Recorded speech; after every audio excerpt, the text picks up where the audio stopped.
بحیثیت مسلمان ہمارے لیے اسلام میں عبادات جتنی اہمیت کی حامل ہیں، نماز، روزے، حج و زکوٰۃ، تو صرف ان ایکٹیویٹیز اور ان اعمال کی ہی اہمیت نہیں، بلکہ ہمیں روزمرہ زندگی جو ہم گزارتے ہیں، ہم کیا کھا رہے ہیں اور کیا پی رہے ہیں، کیا کما رہے ہیں، اس کا بھی اسلام میں بڑا گہرا تعلق ہے۔ یعنی کچھ بھی کھا لو، کچھ بھی پی لو اور آ کر کے مسجد میں نماز پڑھ لو، یہ اسلام نہیں ہے۔ اسلام تمہیں اندر سے بھی پاک دیکھنا چاہتا ہے، باہر سے بھی پاک دیکھنا چاہتا ہے۔ چہرے سجا لیں، کپڑے اچھے پہن لیں، لیکن پیٹ میں حرام رزق ڈال کر کے آئیں، اللہ کی بارگاہ میں اس کا کوئی سجدہ قبول نہیں ہے۔ تو ظاہر کا نام صرف اسلام نہیں ہے، ہمارے باطن کی اصلاح بھی ضروری ہے۔ اسی لیے اسلام میں رزق کی بڑی اہمیت ہے، ہم کیا کھا رہے ہیں، کیا پی رہے ہیں۔ اگر آپ نے رزق کے متعلق سوچ و بچار نہیں کیا تو ہو بہو آپ اس کائنات میں جانوروں کی زندگی گزار رہے ہیں۔ جانوروں کے لیے کوئی ریسٹرکشن نہیں ہے، کوئی حد نہیں ہے، کوئی ممانعت نہیں ہے۔ اگر وہ غلاظت کھا لے تو بھی کوئی اس کو برا نہیں سمجھتا، چارہ کھا لے تو بھی کچھ برا نہیں سمجھتا، سڑا ہوا کھا لے تو بھی کچھ برا نہیں سمجھتا، مرا ہوا کھا لے تو بھی کسی کو کچھ فرق نہیں پڑتا۔ جانوروں کی زندگی میں، کھانے پینے کے معاملات میں ظاہر سی بات ہے کوئی لمٹ ان کے ہاں موجود نہیں ہے۔ انسان ہیں آپ، اشرف المخلوقات ہیں۔ اسی لیے رب تعالیٰ فرماتا ہے، یا ایھا الذین آمنوا، اے ایمان والو، کلوا من طیبات ما رزقناکم، ہم نے جو تمہیں رزق دیا ہے ان میں سے پاکیزہ چیزیں کھاؤ، پاکیزہ چیزیں کھاؤ، واشکروا للہ، اور اللہ کا شکر بجا لاؤ۔ اور حدیث پاک رسول کریم صلی اللہ علیہ وسلم فرماتے ہیں، اللہ طیب ویحب الطیب، اللہ تعالیٰ پاک ہے اور پاک چیز کو ہی پسند کرتا ہے۔ پاک چیز کو وہ زیادہ پسند فرماتا ہے۔ تو پاک جس طرح سے، اب آپ کو میں مسائل بتاؤں، نماز میں آنے سے پہلے آپ کئی چیزوں پر توجہ دیتے ہیں۔ بدن پاک ہے یا نہیں، سب سے پہلے آپ یہ دیکھتے ہیں کہ کہیں پیشاب پخانہ یا نجاست حقیقی نہ ہوئی ہو، یعنی غسل واجب نہ ہوا ہو، ایسی ساری چیزیں آپ بدن کا دیکھ لیتے ہیں۔ دوسرے نمبر پر آپ جو کپڑے پہنے وہ بھی دیکھتے ہیں کہ کہیں ان کپڑوں پر کوئی نجاست تو نہیں لگی ہے۔ کپڑے بھی پاک ہیں، بدن بھی پاک ہے۔ پھر جہاں نماز پڑھنے کے لیے کھڑے ہیں وہ جگہ دیکھتے ہیں یہ پاک ہے کہ نہیں ہے، کتنی پاکی کا اہتمام ہے۔ ایک نماز، ایک سجدہ ادا کرنے سے پہلے بدن کا غسل سے ہونا، وضو سے ہونا، کپڑوں کا پاک صاف ہونا، اور پھر اس جگہ کا بھی پاک ہونا ضروری ہے۔ یہ شرائط نماز میں سے ہے۔ اگر ان میں سے کوئی ایک چیز بھی ناپاک رہی تو نماز ہوگی نہیں۔ بدن ناپاک تھا یا کپڑے ناپاک تھے یا وہ جگہ ناپاک تھی جہاں نماز پڑھ رہے ہیں، نماز ہوگی نہیں۔ میرے عزیزو، ہم جب ان چیزوں کا اہتمام کرتے ہیں تو یہ تو ظاہری احکام ہوئے جو شریعت نے ہمارے اوپر رکھے ہیں۔ اور حدیث پاک میں اللہ تعالیٰ کے حبیب صلی اللہ علیہ وسلم فرماتے ہیں، ان اللہ لا ينظر الى صورکم بل الى قلوبکم، اللہ تمہاری صورتوں کی طرف نہیں دیکھتا، تمہارے دلوں کی طرف دیکھتا ہے۔ اب تم مسجد میں آ رہے ہو، بدن بھی پاک کر کے آئے، کپڑے بھی پاک کر کے آئے، اور جگہ بھی پاک ہے جہاں نماز پڑھ رہے ہیں، لیکن جسم کے اندر حرام غذا لے کر کے آئے، ناپاک چیزیں کھا کر کے آئے، جس چیز کے اللہ نے اور اس کے رسول نے منع فرمایا وہ چیزیں اپنے جسم کے اندر لے کر کے آئے، تو یوں ہی سمجھ لو میرے عزیزوں کہ اندر کی غلاظت سے آپ نے اپنے آپ کو صاف نہیں کیا، باہر صرف صاف ہو گئے۔ اسی وجہ سے نمازوں کا کما حقہ لطف بھی نہیں مل پاتا، عبادتوں کا وہ ذوق بھی نہیں آ پاتا۔ اس کی وجہ کیا ہے؟ اندر سے یہ خرابی موجود ہے، اوپر سے جتنی لیپا پوتی کر لیں ہیں۔ اس کی مثال یوں ہی ہے، آپ نے اپنے جیب میں سڑے ہوئے گوشت کے ٹکڑے رکھے ہیں، مردہ رکھا ہوا ہے، ظاہر سی بات ہے ایک مردہ اور یہ سڑے ہوئے گوشت کی بدبو کتنی ہوتی ہے۔ یا غلاظت اپنی جیب میں رکھے ہوئے ہیں، اوپر سے عطر پر عطر لگا رہے ہیں، عطر پر عطر لگا رہے ہیں۔ جتنا بھی عطر لگاؤ وہ اندر کی غلاظت کی بدبو آ ہی جاتی ہے، اور کبھی ایسا ہوتا ہے کہ اس عطر کا بھی فائدہ نہیں ہوتا، وہ مکس ہو کر کے کوئی اور ہی بو بن جاتی ہے، کوئی اور ہی مہک آنے لگ جاتی ہے۔ عزیزان گرامی، ہم اپنے اندر کی غلاظتوں کو رکھ کر کے اگر نماز، روزے، زکوٰۃ یہ ساری چیزیں کرتے رہیں تو ایسی ہی ہے کہ یہ عبادتوں کا کما حق و فائدہ نہیں اٹھا پاتے، نمازوں میں لطف کیوں نہیں مل پاتا، سجدوں میں یہ تڑپ کیوں نہیں آ پاتی، دلوں کی پاکیزگی اور حلال رزق کی جو اہمیت اسلام میں ہے اس کی طرف توجہ نہ دینے کی وجہ سے یہ ساری چیزوں کی خرابی آتی ہے۔ کسی نے کہا تھا آپ تو کہتے ہیں قرآن میں ہے، اللہ نے فرمایا ان الصلاۃ تنہی عن الفحشاء والمنکر، بے شک نماز ہر بے حیائی اور برائی سے روکتی ہے۔ ادھر نماز پڑھ رہا ہے ادھر چپل چوری کر رہا ہے، ادھر نماز پڑھا ادھر فوراً باہر نکلتے ہی اجنبی عورتوں پر نظر ڈال رہا ہے، تو کہاں اس کی نماز نے تو بے حیائی سے اسے روکا ہی نہیں۔ قرآن کہہ رہا ہے نماز بے حیائی سے بچاتی ہے، برائی سے بچاتی ہے۔ ظاہر سی بات ہے آپ کا سوال حق ہے، نماز بے حیائی اور برائیوں سے بچاتی ضرور ہے، اس میں نماز کا قصور نہیں میرے عزیز۔ نماز کو جس انداز سے پڑھنے کا حکم دیا گیا تھا وہ نماز تم نے اگر پڑھ لیا ہوتا، ظاہر بھی پاک ہو باطن بھی پاک ہو، پھر دیکھو تمہیں نماز صرف بے حیائی اور برائیوں سے بچاتی نہیں بلکہ مولا کے قرب تک پہنچاتی ہے، اللہ رب العزت کے قرب تک پہنچاتی ہے۔ صاف سی بات ہے میرے عزیزو، اللہ کے حبیب صلی اللہ تعالیٰ علیہ وسلم کی ایک حدیث پاک میں ذکر کرتا ہوں آج۔ حضور اکرم صلی اللہ تعالیٰ علیہ وسلم ارشاد فرماتے ہیں، اے میرے صحابہ، ان قریب تم دیکھو گے میری امت پر ایک ایسا زمانہ آئے گا کہ لوگ حلال و حرام کی تمیز بھول جائیں گے، جو ہاتھ میں آیا وہ کھا لیں گے، اور یہ وہ زمانہ ہوگا کہ صبح مومن ہوں گے شام میں کافر ہو جائیں گے، رات کو مومن سوئیں گے صبح کافر اٹھیں گے، یصبح مؤمنا ویمسی کافرا۔ یہ وہ زمانہ آ گیا ہے میرے عزیزو، امت کا اکثر حصہ آج حلال و حرام کی تمیز بھول چکا ہے۔ ایک بات میں آپ کو بتاؤں، اللہ تعالیٰ نے قرآن پاک میں جو ہمارے لیے احکام بیان کیے کہ کون سی چیز تمہارے لیے سوٹیبل ہے، مجھے یہ بتاؤ کہ وہ ہمارا خالق ہے یا نہیں؟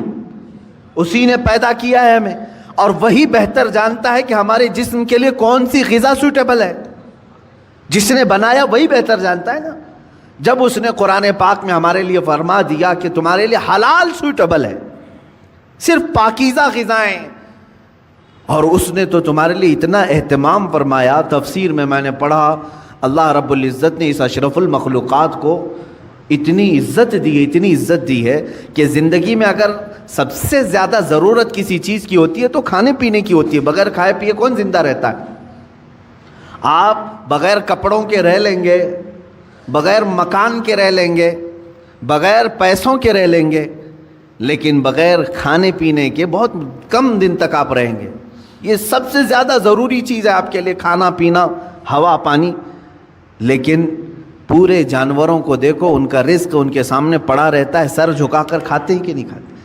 بکری اپنا چارہ زمین پر چاٹ کر کے کھاتی ہے، بیل، بھینس، کتا، بلی، جس کو بھی آپ کھانا ڈالیں، پانی ڈالیں، دودھ ڈالیں، جو کچھ بھی ان کی غذائیں ڈالیں، وہ اپنا سر زمین پر رکھ کر کے اپنی زبان کو کھانے سے لگا کر کے کھاتی ہیں، سر نیچے کر کے کھاتی ہیں۔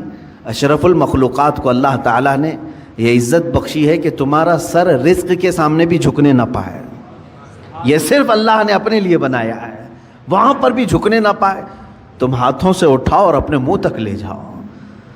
کچھ جانور ہو سکتا ہے اس طرح کے کھانے میں ہوں، لیکن تفسیر میں فرمایا کہ اشرف المخلوقات کی یہ عزت ہے کہ اللہ نے تمہارے سر کو رزق کے سامنے بھی جھکنے نہیں دیا۔ میرے عزیزو، جس کو اللہ تعالیٰ نے اتنا پاکیزہ بنایا ہے کہ اس صورت کو اللہ قرآن میں فرماتا ہے کہ ہم نے سب سے بہترین صورت اگر اپنی مخلوق میں کسی کو دی ہے تو وہ انسانوں کو دی، انسانوں کو سب سے بہترین صورت دی ہے۔ اس کی لاکھوں کی مخلوق ہیں، جانور ہوں، پرند ہوں، جنات ہوں، ملائکہ ہوں، سب مخلوقات ہیں۔ ان مخلوقات میں سب سے اچھی صورت کس کو ملی ہے؟ انسان کو ملی. اگر انسان کو سب سے اچھی صورت نہ ملی ہوتی تو کبھی انسانوں میں اللہ اپنے محبوب کو نہیں پیدا کرتا, وہ اور اچھی صورت والوں میں پیدا کرتا. محبوب صلی اللہ علیہ وسلم کا انسانوں میں پیدا ہونا اس بات کی علامت ہے کہ اللہ نے اس انسان کو سب سے اشرف صورت عطا کی ہے. اور یہ بھی روایت میں ملتا ہے کہ قیامت کے دن اگر یہ انسان غلطی کیے, کفر کریں, شرک کریں, برائیاں کریں, جہنم میں ان کو ڈالنا ہوا بھی, جہنم میں ڈالنا ہوا بھی, تو اس شکل سے کوئی جہنم میں نہیں جائے گا, جہنمی کی صورت بدل دی جائے گی, جہنم میں جانے والے کی صورت بدل جائے گی. بلکہ فرمایا گیا کہ اگر وہ جہنمی, ایک جہنمی جس کے بارے میں کہا گیا ہے اگر وہ مکہ اور مدینے کے درمیان بیٹھ جائے تو اس کے دونوں ہاتھ پھیل جائیں گے. 450 کلومیٹر کا فاصلہ ہے, اتنا بڑا اور چوڑا اس کو بنا دیا جائے گا, اور اس کا صرف ایک کان ایک ہاتھی کے برابر, اس کے جبڑے پہاڑوں کے برابر ہوں گے. ایک جہنمی کی شکل اتنی بڑی بنائی جائے گی کیونکہ اسے عذاب چکھانا ہے, یہ چھوٹی چھوٹی صورتوں کے ساتھ نہیں. اب بتائیں محدثین نے اس شکل کے ساتھ جہنم میں کیوں نہیں ڈالا جائے گا؟ فرمایا گیا کہ اس لیے کہ اسی شکل میں اللہ نے اپنے محبوب کو پیدا کیا ہے. محبوب اکرم صلی اللہ تعالیٰ علیہ وسلم انسانی شکل میں ہیں, تو انسانی شکل کو اللہ تعالیٰ جہنم میں نہیں ڈالے گا. میرے عزیزو, میں بات یہاں پر یہ کر رہا ہوں کہ جس کو اللہ نے اشرف بنایا, اعظم بنایا, اجمل بنایا, خوبصورت بنایا ہے, اس کی زندگی کے لیے تو یہ ضروری ہے کہ اب وہ کیا کھا رہا ہے, کیا پی رہا ہے, اپنے سٹینڈرڈ کو دیکھ کر کے کرے, اپنے معیار کو دیکھ کر کے. تم اگر وہی چیزیں کھا رہے ہو جو کتا کھا رہا ہے تو فرق کیا رہ گیا تمہارے پاس؟ تم اگر وہی چیزیں کھا رہے ہو جو خنزیر کھا رہا ہے تو فرق کیا رہ گیا تمہارے؟ تم اشرف المخلوقات ہو, تمہیں اللہ نے پاکیزہ اور حلال چیزیں عطا کی ہیں. کیا کسی انسان کو غلاظت کھاتے ہوئے دیکھا آپ نے؟ اور اگر وہ کھاتا ہے تو عقل سے بہرا ہے, عقل سے پیدل ہے, انسانیت بھول چکا ہے. عزیزان گرامی وقار, جب ہم غلاظت, پیشاب, پاخانہ, گوبر نہیں کھا سکتے انسان, تو اسی طرح مسلمان کو اللہ تعالیٰ نے فرمایا تم سود نہیں کھا سکتے, تم جوا کے پیسے نہیں کھا سکتے, تم چوری کا مال نہیں کھا سکتے, اس لیے کہ یہ بھی غلاظت ہے, یہ غلاظت ہے. اور ایسی غلاظت ہے کہ بظاہر تمہیں نظر نہیں آئے گی لیکن تمہاری روح کو ہمیشہ کے لیے خراب کر دے گی. کچھ چیزیں زہر ہیں میرے عزیزو, پوائزن. اگر پوائزن پی لو تو ہو سکتا ہے کہ تمہاری جان چلی جائے, گوشت کے ٹکڑے گل جائیں, انتڑیاں کٹ جائیں. لیکن جو حرام پوائزن ہے, سود ہے, جس کو آپ فائنانس کہو, بڈی کہو, بیاج کہو, کہ کوئی بھی نام دے لو, شراب حرام کر دیا اللہ تعالیٰ نے, یہ پوائزن ہے, زہر ہے مسلمان کے لیے. جوا حرام کر دیا ہے شریعت اسلامیہ نے, اس سے جو بھی آمدنی ہوئی, جو بھی انکم ہوئی, یہ غلاظت ہے, یہ پوائزن ہے. یہ جب ہمارے پیٹ کے اندر جائے تو کیا ہوتا ہے جانتے ہیں؟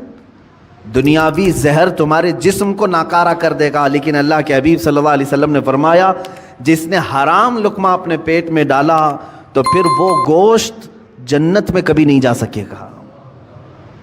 حرام سے پلا ہوا گوشت جنت میں داخل نہیں ہوگا. میرے آقا صلی اللہ علیہ وسلم نے فرمایا اس کے لیے سب سے بہترین چیز ہے کہ اس پیٹ میں جہنم کی آگ بھر دی جائے, دوزخ کی آگ ہی بھری جائے گی. اے مومنو, تمہارے لیے اللہ تعالیٰ نے جو راستے بیان کیے ہیں ان راستوں سے ہرگز نہ ہٹنا, ہرگز نہ ہٹو. قرآن پاک میں اللہ تعالیٰ نے ایک جگہ نہیں کئی جگہوں پر ارشاد فرمایا کہ تم زمین میں پھیل جاؤ, اللہ کا رزق تلاش کرو. اب میں آپ کو یہاں ایک پریکٹیکلی بات بتا دوں.